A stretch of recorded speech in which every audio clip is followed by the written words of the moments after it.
আমি মোসাম্মদ আলিয়া খাতুন হীরা। আমি রাজশাহী দুর্গাপুর দাউকান্দি সরকারি ডিগ্রি কলেজে শিক্ষকতা করি। বিগত আওয়ামী লীগ সরকারের আমলে আমি এই কলেজে কোনো সুযোগ সুবিধা পাইনি।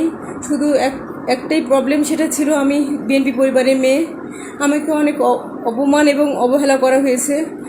আমাকে সরকারি পর্যন্ত, আমার সাবজেক্টটা সরকারি পর্যন্ত করা হয় নাই। আর গত দিনে যে ঘটনাটা ঘটেছে, এর পিছনে নেপথ্যে বড় একটা ঘটনা আছে, সেটা আমি আপনাদের সামনে তুলে ধরবো।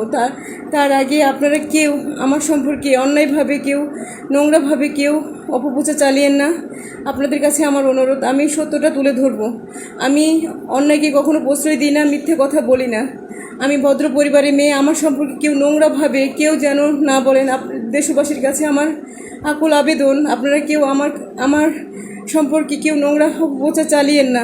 না জেনে আমি আপনাদের সামনে ব্রিফিং করে আমি তুলে ধরবো, প্লিজ। তার আগে আপনারা কেউ আমার সম্পর্কে অপপ্রচার চালিয়েন না।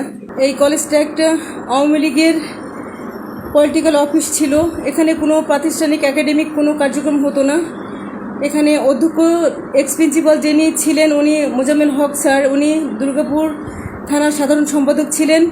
ওনার ইনস্ট্রাকশনে এই কলেজটা পরিচালিত হতো এবং সবাই অর্থ সম্পদ দিয়ে হেল্প করে কলেজটা পরিচালিত করতো এবং এটা একটা পলিটিক্যাল অফিস বানিয়েছিল।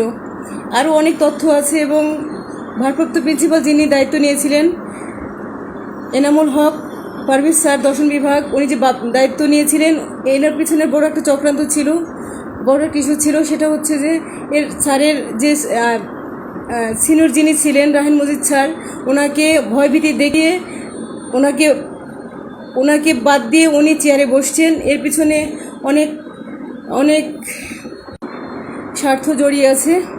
এগুলো আমি সব কিছু আপনাদের সামনে তুলে ধরবো। কলেজে আমাদের ক্যাডার স্যার আসছেন, সরকারি কলেজ, সরকারি ক্যাডার আসবেন, এটা স্বাভাবিক। ক্যাডার স্যার আসছেন, এটাই তাদের একটা প্রবলেম, এটাই হচ্ছে তাদের একটা স্বার্থে ব্যাঘাত ঘটেছে। আর এই কলেজে অডিট করে গেছেন, অডিটের অনেক অর্থ সম্পদ, অনেক জমা জমির হিসাব তারা পায়নি। এগুলোই অনেক ইস্যু আছে। এগুলোই তুলে ধরার জন্যেই আমাদের উপর এত অ্যাসাল্ট করা হয়েছে।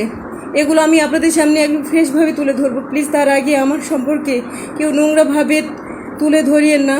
যারা আমার সম্পর্কে নেগেটিভ সেন্সে কথা বলছেন, তারা নিশ্চয়ই ওই সন্ত্রাসী যারা আছেন, যারা চাঁদাবাজি করেছেন, তারা অনেক মোটা অ্যামাউন্ট কলেজ থেকে নিতেন। তারা এই অ্যামাউন্ট থেকেই তাদেরকে দিয়ে হয়তো বা নেগেটিভ সেন্সে আমার সম্পর্কে অপপ্রচার চালানোর জন্য বলা হচ্ছে। তাছাড়া তাদের এত সম্পদ নয়, তারা শুধু চাঁদাবাজি করে গেছেন।